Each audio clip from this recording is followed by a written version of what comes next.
আসসালামু আলাইকুম সবাইকে নতুন আরেকটি ব্লগ নিয়ে চলে আসলাম। তো এটি হচ্ছে আমার মঙ্গলবারের ব্লগ। তো মঙ্গলবারে আমি কি করেছি সেটি আপনাদের সাথে আজকে শেয়ার করব। তো আমি চলে যাচ্ছি ছেলেকে নিয়ে স্কুলে। প্রথমে আমি ছেলেকে স্কুলে দিয়ে আমার বাকি কাজগুলো করে থাকি।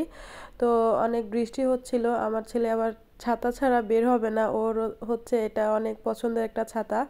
তো ও সব সময় রোদ বৃষ্টি হলে ও ছাতা নিয়ে বের হবে বাসা থেকে বের হতেই।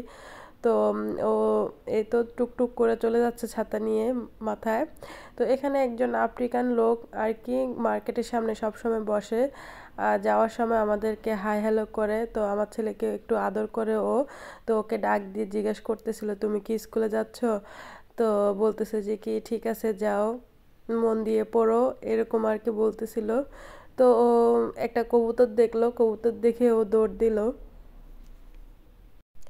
এই তো দেখতে দেখতে ওর স্কুলের সামনে চলে আসলাম। আর ওকে স্কুলে ভিতরে দিয়ে আমি ওর থেকে ছাতাটা নিয়ে আমি বাসার দিকে চলে যাব। আর আজকের এই যে ওয়েদারটা এত একদমই ভালো না। তো এরকম বৃষ্টি রোদ থাকে আবার ঠান্ডাও থাকে। তো আসলে এই ওয়েদারটা একদমই ভালো লাগে না, সব কিছু কেমন জানি একটা স্যাঁতস্যাঁতে ভাব থাকে। তো আমি ওকে স্কুলে দিয়ে বাসার দিকে চলে যাচ্ছি এখন। আর এই তো আমার বাসার সামনে ওর স্কুল, আমরা যাওয়া আসা করতে তেমন একটা সময় লাগে না, 2 থেকে 3 মিনিট সর্বোচ্চ লাগে। এই তো আমি দেখতে দেখতে বাসার দিকে চলে আসলাম। তো বাসায় এসে আমি নাস্তা তৈরি করে নিচ্ছি, আমার জন্য কফি আর হলো আজকে বিস্কিট। আজকে একদম সিম্পলই নাস্তা আমার, কারণ আমি ছোট ছেলেকে নিয়ে আবার চলে যাব ডাক্তার কাছে, কারণ ওর আজকে একটা অ্যাপয়েন্টমেন্ট আছে যার জন্য আমাকে যেতে হবে। আর ওর কয়দিন যাবত একটু ঠান্ডা সর্দি জ্বর এভাবে লেগে আছে, কোনোভাবে ওষুধে কাজ করতেছিল না। তো পরশুদিন আমি ডাক্তারকে ফোন দিয়ে বললাম যে আমার একটা অ্যাপয়েন্টমেন্ট দরকার আমার ছোট ছেলের জন্যে। তো বলল যে ঠিক আছে আমি আজকে তোমাদের এলাকায় আসি, নিয়ে আসো। তো আমি নাস্তা শেষ করে ওকে রেডি করে আমি বাইরে বের হয়ে গেলাম। আর ওয়েদারটা আলহামদুলিল্লাহ অনেক বেশি ভালো ছিল, তখন বৃষ্টি ছিল না। আমি তো মনে মনে দোয়া করতেছিলাম যে বৃষ্টি যাতে না থাকে। তো এই তো চলে যাচ্ছে আমি। আর আমাদের ডাক্তারটা হচ্ছে একদমই আমাদের এলাকার মধ্যে পাশাপাশি বসে এখানে, যার জন্য দূরে কোথাও যেতে হয় না। আর দূরে যেতে হলে আমাদেরকে শুধুমাত্র গরু মুরগি মাছ দেশি সবজি মশলা এইসবের জন্য দূরে যেতে হয়, আর না হলে এখানে আমাদের সব কিছুই পাওয়া যায়। তো এই তো আমি দেখতে দেখতে চলে আসলাম ডাক্তারের কাছে।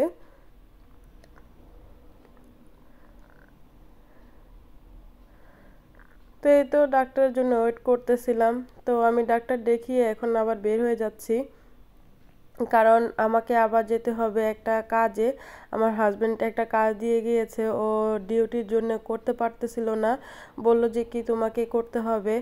তো ভাবলাম যে কি ঠিক আছে, যেহেতু আমি ওকে নিয়ে বের হয়েছি একসাথে কাজটা করেও বাসার দিকে চলে যাব। তো আমি এখন চলে যাব ব্যাংকে, ব্যাংকে কাজ আছে একটু।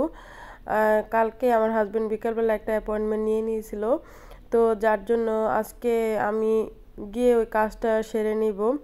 আর এই যে দেখুন এই রাস্তাটা হয়তো আপনারা সবাই অনেকে পরিচিত, যারা আমার ফেসবুক ফলোয়ার্স আছেন তারা অবশ্যই এই রাস্তার সাথে পরিচিত, চিনেন আপনারা। তো এই তো আমি চলে আসলাম এখন ব্যাংকে। ব্যাংকের কাজ সেরে আমি যাব হচ্ছে চায়না মার্কেটে। আমার ব্যাংকের কাজ শেষ, আমি বের হওয়ার সময় এই যে এই ফুলগুলো আমার চোখে পড়লো। আর এগুলো দেখতে ঠিক আমের মুকুলের মতো, কেন জানি আমার শুধু তখন দেশের কথাই মনে পড়তেছিল। আর এই ফুলগুলো যখনই ফুটে তখন মনে হয় কি দেখতে অসাধারণ লাগে, একদম সাদা পুরা। আর মৌমাছি এসে মধু সংগ্রহ করে নিয়ে যাচ্ছে তারা। আর সাথে আমি পাখির ডাকও শুনলাম, আমার খুবই ভালো লাগলো। এই তো ওয়েদারের অবস্থা দেখুন, সকালবেলা কি ছিল আর তারপরে কি হয়ে গেল। দুপুরের দিকে প্রায় এটা ছিল 12টার দিকে। তো আমি এখন চলে যাচ্ছি চায়না মার্কেটে। আমার চায়না মার্কেটে একটু কাজ আছে। আমার একটা ইলেকট্রিক মেশিনের দরকার, যেটা হচ্ছে আমি আয়রন মেশিন খুঁজতেছিলাম। আমার আগের আয়রন মেশিনটা নষ্ট হয়ে গিয়েছিল, ওইটা প্লাগটা জ্বলে গেছে। জানি না কিভাবে হলো এটা, ভয় পেয়ে গেছিলাম অনেক এটা। তো এই তো আমি দেখলাম, আর আয়রন মেশিনটা আমার পছন্দ হয় নাই, যার জন্য আমি নিই নাই। এখানে একটা জুসের মেশিন দেখলাম, মেশিনটা নেওয়ার ইচ্ছা আছে, আমি পরে নিব, এটা এখন আর নিলাম না। আর এখানে অনেকগুলো মোম আছে, মোমগুলো দেখতেছিলাম, খুবই ভালো লাগে এগুলা। এই তো কেনাকাটা শেষ করে, টুকটাক কেনাকাটা ছিল আমার, বেশি না, আমি এগুলো করে আমি বের হয়ে গেলাম। এখন আমি বাসার উদ্দেশ্যে চলে যাচ্ছি।